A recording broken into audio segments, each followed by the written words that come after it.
आसिम, मैंने एम्बेसी को ईमेल कर दी है कि लीजा की डेथ के बाद, उसका पेपर वर्क हो जाने के बाद अयाज की जमानत उसे वापस कर दी जाए। जी पापा। कल वकील को बुलाया मैंने, अभी कमाल को फोन कर दिया है।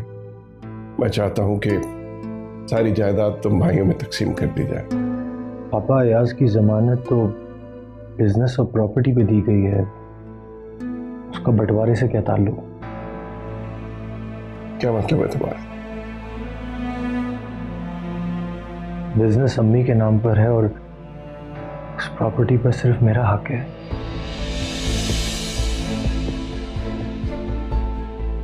ठीक, तो तुम भी अपने अपने मेरे तेरे में आ गए। पापा मैं क्या करूं, मजबूर हूं। उन भाइयों से क्या तवक्को रखूं जो मेरा गिरबान पकड़े। कल को मुझे और मेरी औलाद को रोड पे घसीट के ले आए। हाँ, तुम्हारे अंदेशे सही हैं, लेकिन पापा, बहुत कुछ किया मैंने इनके लिए, मैंने हमेशा बांटा है, लेकिन अब नहीं होगा मुझसे। हर कोई अपना अपना करने लगा है। ये कैसी हवा चली है इस घर पे?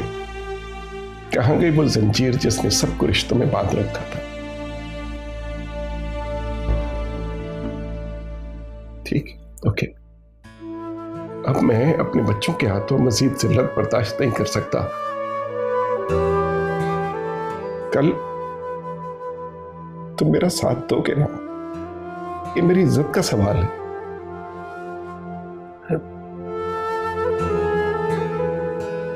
आप प्लीज मायूस ना हो, मैं आपका साथ दूंगा।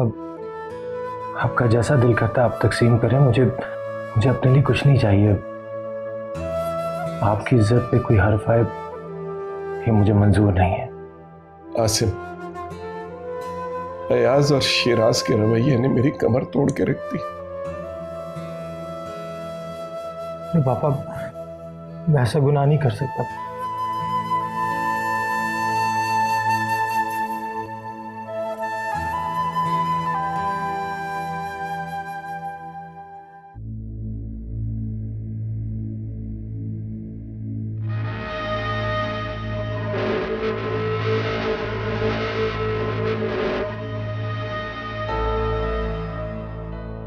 तौबा है शिराज, बुराई डालने वाली रहमा भाभी मेरे सामने आसिम भाई को भड़का रही थी।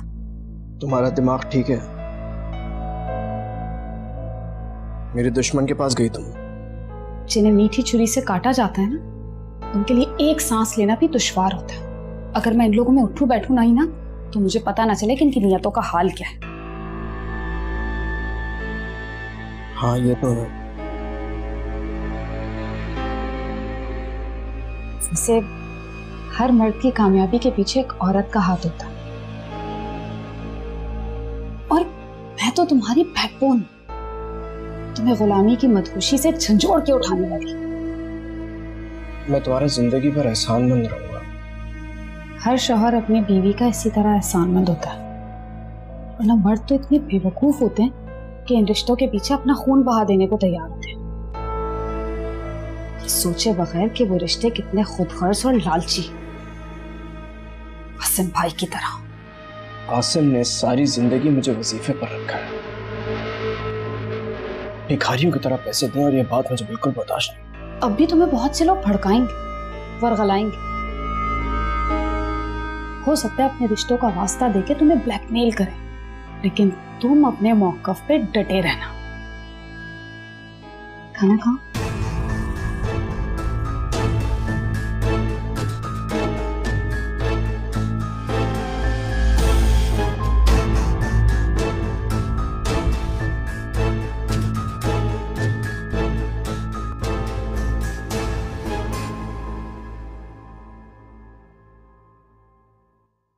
फैसल,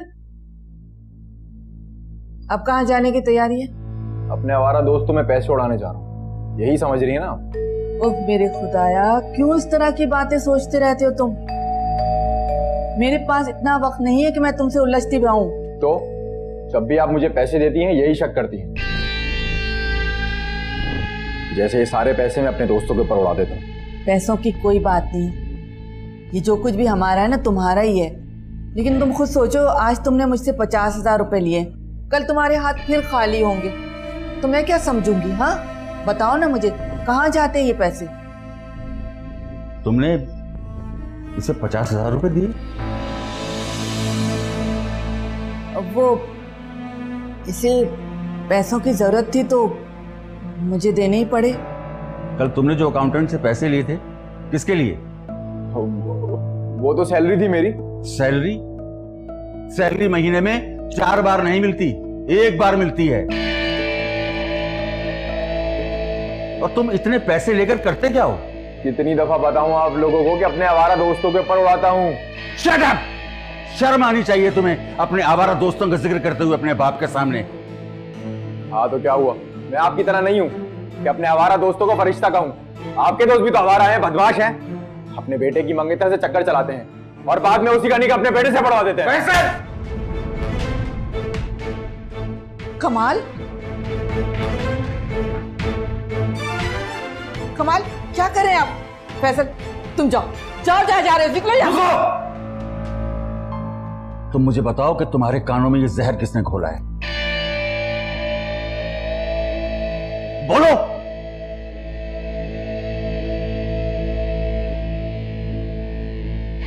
सलमा, शर्म आनी चाहिए तुम्हें इस किस्म का बेहुदा जिक्र अपने बेटे से करते हुए। जरा लिहाज नहीं आया कि ये झूठा इल्जाम तुम आगे फैला रही हो? इल्जाम सच्चा हो या गलत, जो मैंने सुना वो बात कह दी फैसल से। और आखिर फैसल के दिमाग पे आयमा सवार है ना, मैंने उसका ख्याल दिल से निकालने के लिए असल हकीकत फैसल को बता दी ताकि उस लड़की का ख्याल इसके दिल से निकल जाए। कुछ खुदा का खौफ करो। अल्लाह ने तुम्हें बेटियां नहीं दी, मगर किसी की बेटियों की इज्जत मत उछालो, वरना बुरा असर होगा तुम्हारा। बुरा असर उनका होगा जिनकी खराब नियत और खराब नजर शकीला भाभी को खा गई।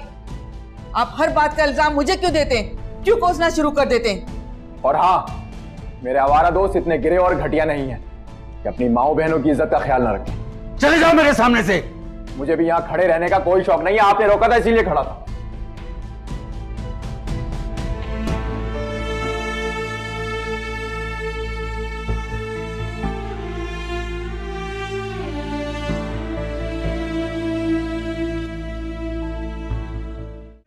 डर तुम्हें अयाज भाई से नहीं, अली से होना चाहिए। ठीक, शादी से पहले शौहर के कान में किसी रिश्ते की सुनगुन पड़ जाए तो सारी जिंदगी अपनी बीवी पे शक करता रहता है। करके बेटा, अगर तुम परेशान होगी तो मेरा क्या बनेगा?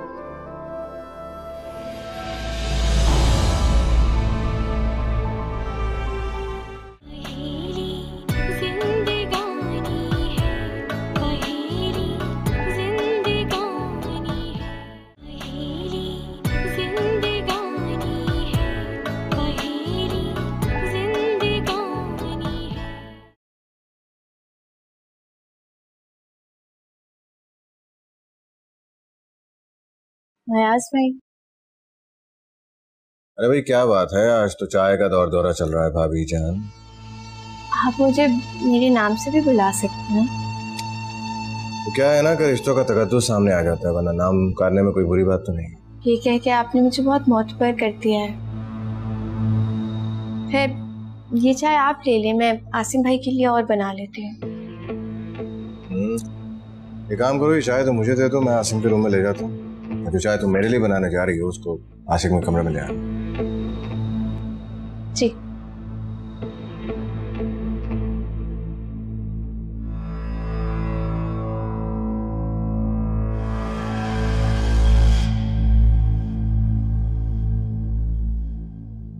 आयमा, तुम्हें अयाज भाई से मोहतात रह के मिलना चाहिए। अयाज भाई ने सब घर वालों की गलतफहमी को दूर कर दिया है। वैसे भी जब एक ही घर में रहना है तो मुंह फेर के रहना मुनासिब नहीं लगता। और वैसे भी अब मेरे दिल में कोई डर या कुछ भी नहीं है उनके खिलाफ। डर तुम्हें अयाज भाई से नहीं, अली से होना चाहिए। ठीक, शादी से पहले शौहर के कान में किसी रिश्ते की सुनगुन पड़ जाए तो सारी जिंदगी अपनी बीवी पे शक करता रहता है। अली ने तुम्हें अयाज भाई से इस तरह बात करते देख लिया तो उसके दिल में शक बैठ जाएगा। मैं तो बस तुम्हें समझा रही। चाय बनाओ तो मुझे और शिराज को भी दे देना। जी।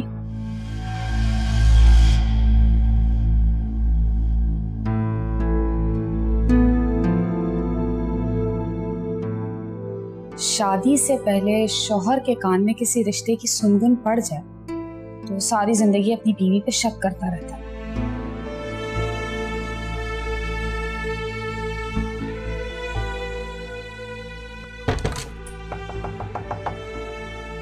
आ जाओ।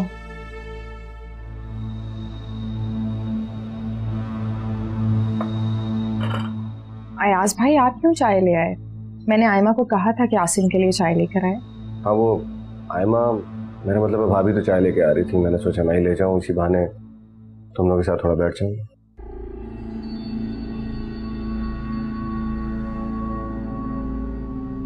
आसिम, शिराज का रवैया मुझे तुम्हारे साथ अच्छा नहीं लगा। आफ्टर ऑल तुम बड़े हो, पापा की जगह। बैठो।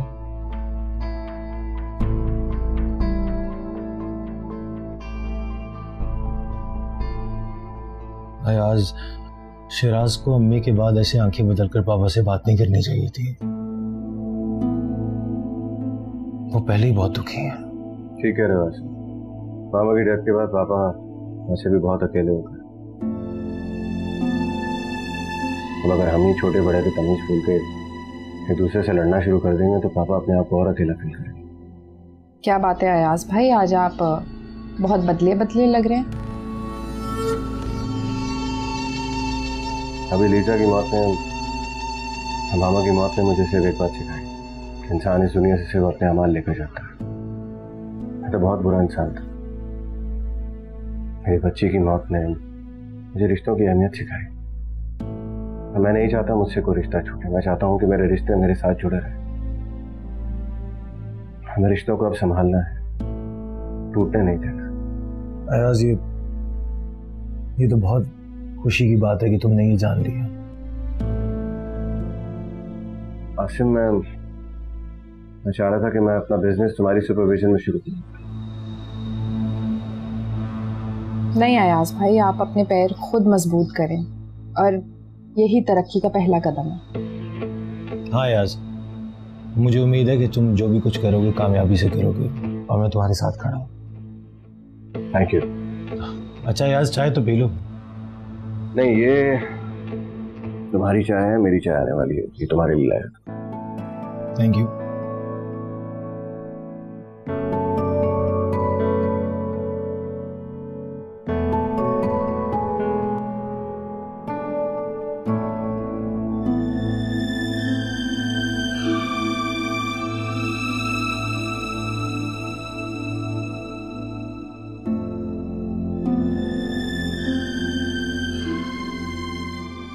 शकीला, तुम क्या गई, इस घर की बाहर भी साथ ही ले गई। अंकल, आयमा, तो आप फिर रो रहे थे ना?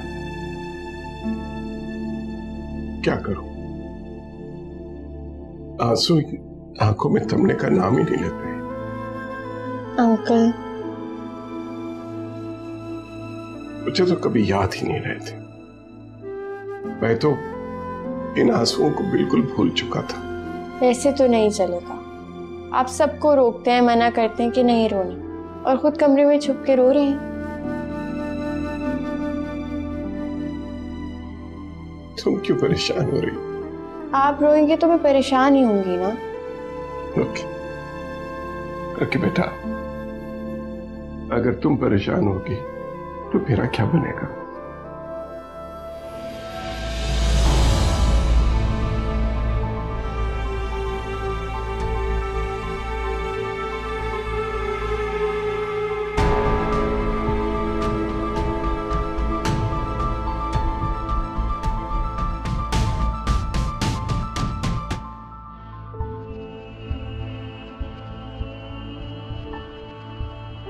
अली, समझाओ इस पागल को, खामखा रो रही है। आप अंकल को समझाएं, रो रहे थे। मैं किस किस को समझाऊं, मुझे तो खुद समझ नहीं आ रही। एनीवेज, मैं यहाँ आपसे इजाजत लेने आया था। क्या मैं और आयमा? हाँ हाँ, क्यों नहीं बेटा, तुम इसे ले जाओ।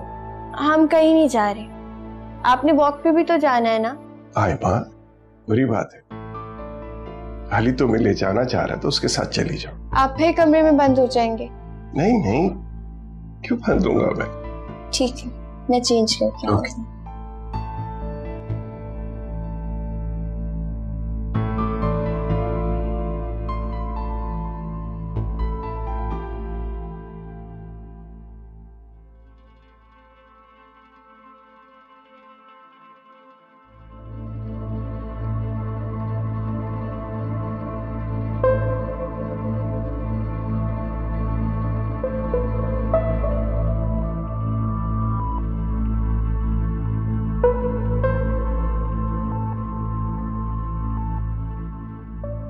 भाभी, आपने पापा और आयमा को देख के इस्तग़फ़ार का लफ्ज़ क्यों इस्तेमाल किया? जाने दो अली। फिर भी भाभी, आपको ऐसा क्या गुनाह नजर आया? गुनाह मुझे नजर नहीं आया, तुम्हारी मामा को नजर आया। यही सोच के बेचारी हर वक्त परेशान रहती थी। प्लीज भाभी, सोच समझ के बात करें। मैं बगैर सोचे समझे इतनी बड़ी बात पापा के लिए नहीं कह सकती। अरे मेरा पापा से सिर्फ एक रिश्ता नहीं है। भाभी, आप तुम परेशान ना हो सकता है मामा का शक हो। शक की मिजाज तो वो हमेशा से थी ना। भाभी, पापा ने। अरे अली, कहा ना, हो सकता है मामा का शक हो, वहम भी हो सकता है। वैसे भी मामा को तुम्हारा और आयमा का। अगर आपको ये सब कुछ नहीं कहना चाहिए था भाभी। अली, ये सब चीजें बुरी लगती है। वैसे भी बड़ों का एहतराम करना तो बहुत जरूरी है, लेकिन आयमा अभी शायद बच्ची है, ना समझ। वक्त के साथ साथ सब कुछ समझ जाएगी। मेरे ख्याल में यही बात है। तो फिर तुम क्यों परेशान हो रहे हो? वो तो बस बेसाख्ता मेरे मुंह से ऐसे जुमले निकल गए। असल में जिस तरह के माहौल में हम रहते हैं वहां की कुछ लिमिट्स होती हैं। बड़ों से बात करने के कुछ अदब और आदाब होते हैं, लेकिन आयमा शायद इन सारी चीजों से अभी नावाकिफ है। अगर आयमा बहुत मासूम है भाभी। हाँ, यही तो मैं भी कह रही हूँ। अच्छी है ना अभी, वक्त के साथ साथ सब कुछ समझ जाएगी। मामा से भी मैं यही कहती रहती थी, काम परेशान होती थी। तुम कहीं बाहर जा रहे? जी भाभी। अच्छी बात है। घर का माहौल भी बहुत अजीब सा हो रहा है। मैंने तो इस परेशानी में शिराज से भी कोई बात नहीं की। शिराज को इस तरह आसिम भाई और पापा के सामने सीना तान के नहीं खड़ा होना चाहिए। सही कह रही हैं आप, शिराज भाई ने अच्छा नहीं किया। अली, तुम बेफिक्र हो जाओ, आहिस्ता आहिस्ता सब कुछ ठीक हो जाएगा। अब जाओ, जाके तैयार हो, आयमा तुम्हारा वेट करे। ठीक है।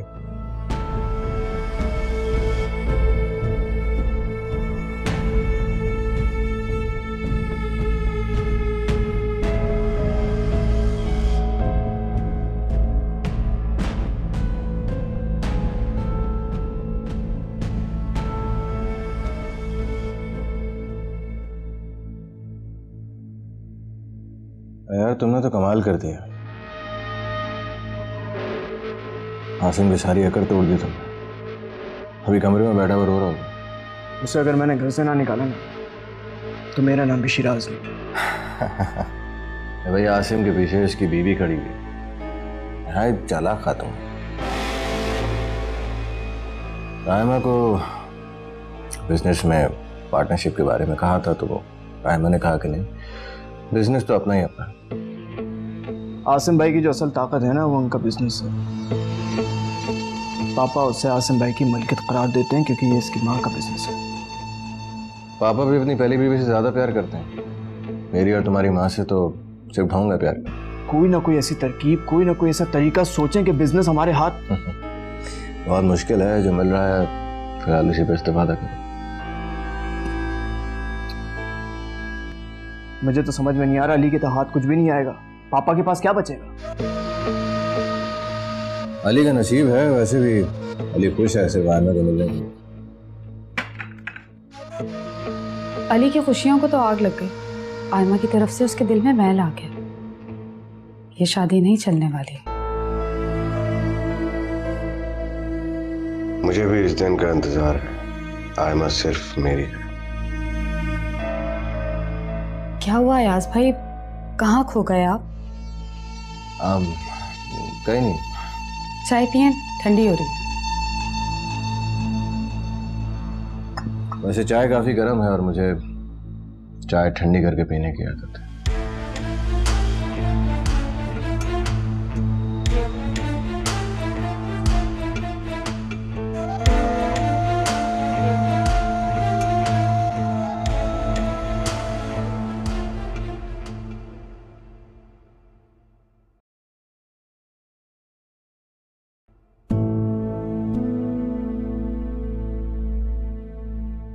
क्या बात है? घर से निकलते हुए तो बहुत खुश थे आप, रास्ते में भी कुछ नहीं बोल रहे थे, फिर अभी भी खामोश और ठीक से सूप भी नहीं पी रहे। हाँ पी रहा हूँ। आप ठीक है ना? कुछ नहीं, अम्मी की याद आ गई थी। तुम खाओ प्लीज। कोई बात है तो आप कर सकते हैं मुझसे। हमें मुझे लगता है हमारी राह में कांटे ही कांटे पीछे होंगे। जैसा क्यों लगता है कि हमारा सफर बहुत कठिन है। हम साथ होंगे ना तो रास्ते के कांटे भी फूल बन जाएंगे। बस हमें एक दूसरे का साथ देना होगा और मंजिल पर खुद ही पहुंच जाएंगे। श्योर। मुझे पूरा यकीन है। Thank you so much Aima. मैं जब भी लड़का आता हूँ तुम हमेशा मुझे संभाल लेती हो। अच्छा ठीक है, अब बातें बहुत हो गई, सूप तो पिए ना। ठीक है। Oh damn. तुम यही रुको, मैं जरा वॉशरूम से आता हूँ। घर में धुल जाएगी ना? नहीं आयमा, मैं इस तरह से खा नहीं पाऊंगा। तुम रुको, मैं आता हूँ।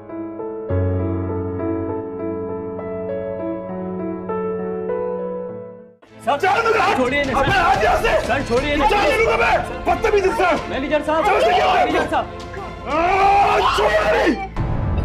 क्या कर रहे हैं? चलिए यहाँ से, चलिए यहाँ से।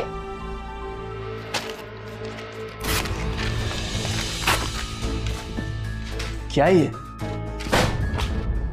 मुझे नहीं चाहिए कुछ भी। पापा ने धोखा किया मुझसे।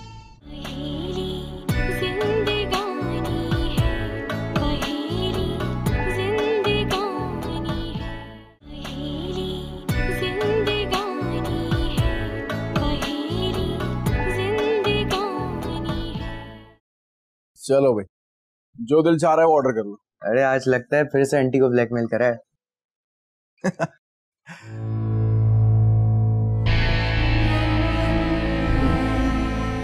हाय माँ। फैसल बात सुन, फैसल।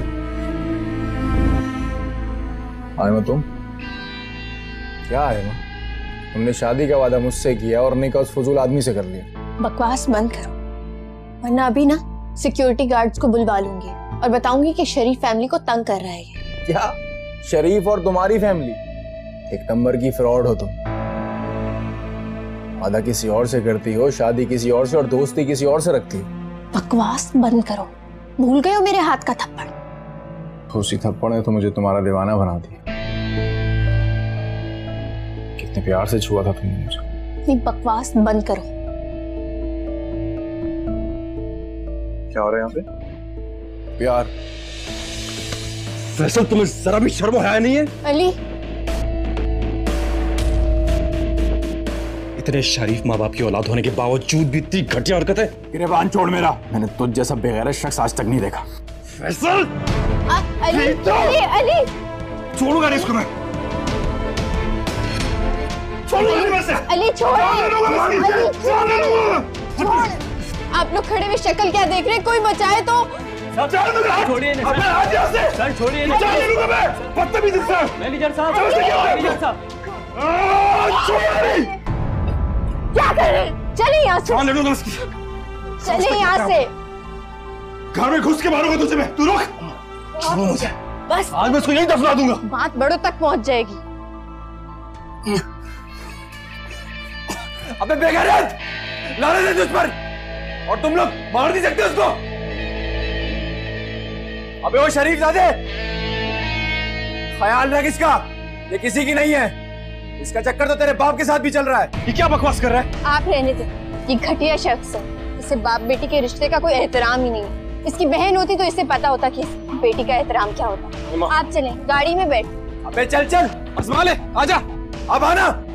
बैठे आप।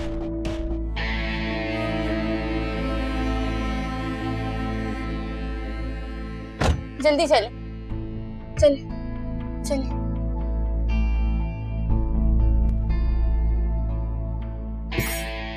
बेकार हो साले तुम लोग, मतलबी किस्म के। वो मुझे मार रहा था, तुम लोग उसको मार नहीं सकते थे। ओ भाई, वो शादीशुदा है और तूने ही तो बताया था जिसको तू पसंद करता है उसकी शादी हो गई है, तो क्या हमें अंदर करवाना था? मैं लानत भेजता हूँ तुम लोगों के ऊपर। फैसल मेरे भाई बात सुन, पुलिस का चक्कर हो सकता था और मेरी फैमिली तो वैसे ही मुझे घर से निकालने के बहाने ढूंढ रही है। कहाँ जाता मैं? फैसल मेरी जान, मेरी नई जॉब लगी है, पुलिस पकड़ लेती तो कहाँ जाता मैं। देख लिया तुम लोगों को, और तुम दोनों की दोस्ती को भी। साले तुम लोग दोस्ती के काबिल ही नहीं हो। वो मुझे मारता रहा, तुम लोग शक्ल देखते रहे। दफा हो जाओ यहाँ से। फैसल बात तो सुन। फैसल पागल है यार ये। जाने दे यार, कुछ मंगवाओ खाने के लिए। पैसा तेरा बाप देगा, चल यहाँ से। गाड़ी को रोके अली, प्लीज अली, प्लीज रोक दे। सॉरी, छोड़ूंगा नहीं मैं उसे। उसके घर में घुस के उससे मजा चखाऊंगा, उसके पेरेंट्स के सामने। बस करते, अब तो अकल आ जानी चाहिए उसको। उसके साथ बहुत हो गया, और पहले मैंने भी तो थप्पड़ मारा था एक बार उसको। ऐसा कैसे कर सकता है वो? उसमें कोई शर्म हया है कि नहीं?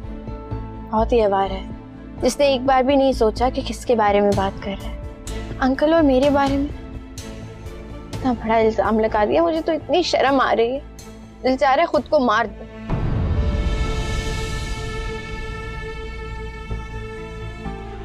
सॉरी यार, तुम्हें इतना कुछ झेलना पड़ा। तेरी दुनिया ऐसी क्यों है? याद है मैंने क्या कही थी? जो राह हमने चुनी है उस पे कांटे ही कांटे हैं। याद है? और अपना जवाब भी याद करो। तुमने कहा था कि अगर हम साथ साथ हैं तो कांटे फूल बन जाएंगे और राहें हमें खुद मंजिल तक पहुंचा देंगी। अब चले? एक शर्त पे। क्या शर्त? आप गाड़ी आहिस्ता चलाएंगे। That I will try. Seat तो बांध सकते हो। बांधनी पड़ेगी।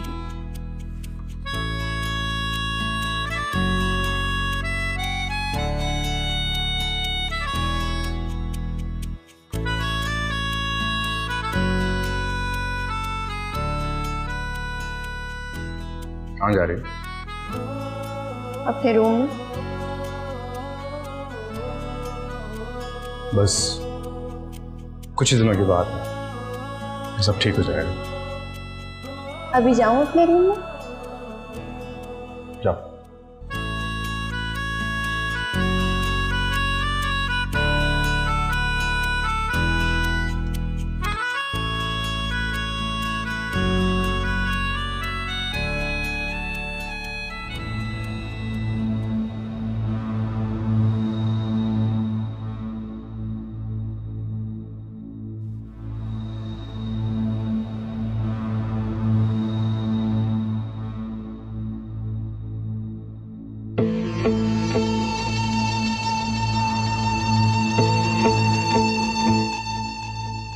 कौन?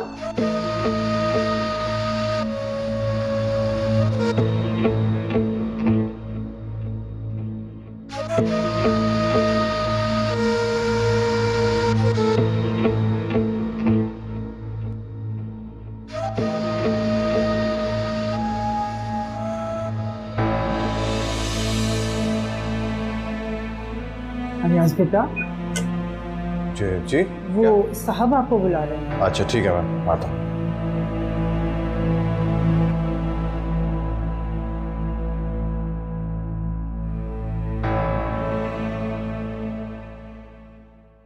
फैसल,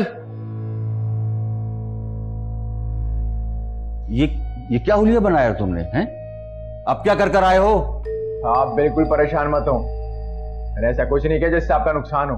गाड़ी की फिक्र है ना, जाके देख लें। ठीक है, बिल्कुल। नुकसान अपना तो किया है ना तुमने, नुकसान। फैसल, फैसल क्या हो गया? हाँ, ये क्या हालत बना रखी है तुमने? एक तो आप लोग पता नहीं क्यों हर बात का पतंगड़ बना लेते हैं। कुछ नहीं कर कर आ रहा हूँ, बस एक आशिक था, उसकी पिटाई कर दी मैंने। पिटाई? लग तो नहीं रहा कि पिटाई कर कर आए हो, ऐसा लग रहा है कि पिटाई खा कर आए हो। किससे लड़के आ रहे हो? बताओ, अब किससे लड़कर आ रहे हो? जो अपने बाप की महबूबा को अपनी बीवी बना के अकड़ रहा है ना, उससे।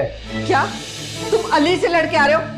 क्या जरूरत थी उसे उलझने की? हाँ, अब उस फैमिली से हमारा कोई राब्ता, कोई ताल्लुक नहीं है। बेज़मीन लोगों को तुमने मुंह क्यों लगाया? औकात याद दिलाकर आ रहा हूं उसको उसकी। मैंने अली को बताया, जिसको अपनी बीवी बना के अकड़ रहा है ना, पहले उसने मुझ पे डोले डाले और फिर फयाज अंकल पर। खामोश! खबरदार जो तुमने आयमा पर कीचड़ उछाली थी। क्या करें आप? छोड़े। खामोश रहो तुम। तुम्हारी शह पर ये बदमाश बना घूम रहा है। अब तुम मुझे बूढ़ा ना समझना। अगर अब तुमने आयमा पर कीचड़ उछालने की कोशिश की तो मैं तुम्हें इस तरह फेंक दूंगा जैसे घर से कचरे को फेंकते हैं, और साथ में तुम्हारी इस बेवकूफ और हासिद मां को भी। क्या करें आप?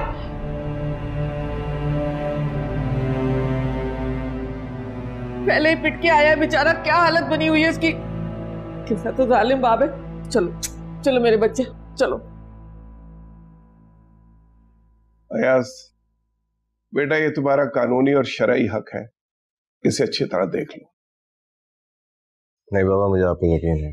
इसमें वो हिस्सा भी है जो शकीला का था। एक मिनट फयाज, तुम्हें शकीला के हिस्से में से शहराज और अली को भी कुछ ना कुछ देना चाहिए। पापा, मैं चाहता हूं कि तकसीम बराबर की। बिल्कुल बराबर है अयाज। ये वो प्रॉपर्टी है जो शकीला को उसके शौहर की तरफ से मिली थी, यानी तुम्हारे, समझ रहे हो ना तुम? जी पापा, और आपने अच्छा किया कि ये नहीं कहा कि प्रॉपर्टी मुझे मेरे बाप की तरफ से मिली। हाँ बेटा, तुम मेरे ही बेटे हो, लेकिन ये वो हिस्सा था जो उनकी तरफ से मिला था। मेरी जायदाद में से तुम चारों को बराबर का हिस्सा मिलेगा। अभी सिर्फ तुम्हें मिल रहा है, लेकिन तुम्हारा केस खत्म होने के बाद आसिम, शिराज और अली को उसका हिस्सा मिल जाएगा। अब फयाज, ये कागजात तुम्हें ना अपने चारों बेटों के सामने रखने चाहिए। आजकल के बच्चों का क्या भरोसा। शराज को तो तुम देख ही चुके हो, कैसे गिरगिट की तरह उसने रंग बदले हैं। जी जी आप सबको एक एक कॉपी मिलेगी, सबको बराबर का हिस्सा मिलेगा। अयाज, तुम साइन कर बेटा, ताकि मैं वकील के पास ये फाइल भेज दूं। जी पापा। फयाज, तुम बिजनेस की तकसीम कैसे करोगे? वो आसिम का हिस्सा है, क्योंकि शादी से पहले मैं इरम के पैसों से कारोबार कर रहा था। अच्छा अच्छा, मैं समझ गई। तुम किसी का हक थोड़ी मारोगे। क्या सोच रहे बेटा? कुछ नहीं। सिग्नेचर्स करो और इसकी एक एक कॉपी अपने सब भाइयों को दे देना, ताकि उनके पास प्रूफ रहे। जी पापा, ठीक है।